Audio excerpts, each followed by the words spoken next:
In 2015, Isaiah Kelly was just 16 years old when police say he was involved in that high-profile shooting that left a woman without an eye. Today, Judge Naiman told me there's a lack of supervision over troubled teenagers that needs to be addressed. Truancy. Mobile County Family Court Circuit Judge Edmund Naiman says skipping school is the first warning sign your teen could be headed down a dark path. We have a lot of children, that are off track in school. They're not connected in their community.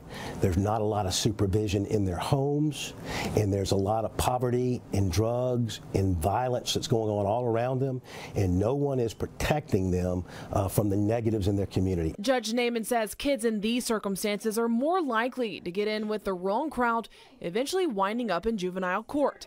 But Naiman says that's where the turnaround could begin. And many times I'll tell a parent, don't rush and beg me to let your child out of our detention, because right now we've got them where we need to have them. We need to find out psychologically what's going on with this child. We need to know what he's doing in school. We need to try to connect him to the positives and shield him from the negatives that are surely going to end in either his death or a long prison sentence. The juvenile judge says there are programs to help troubled teens. One of those is NEST, which stands for Nurture, Equip, Strengthen, and Transform.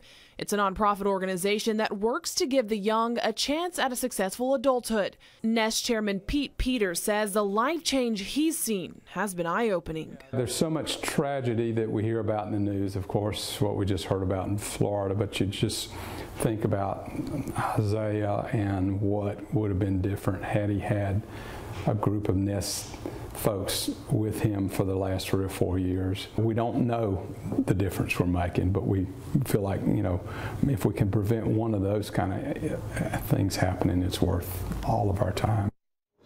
Peters tells me NEST has helped more than 50 kids in the past 5 years and are always looking for volunteers. You can find a link to their site on fox10tv.com. Live in the newsroom, Shelby Myers, Fox 10 News.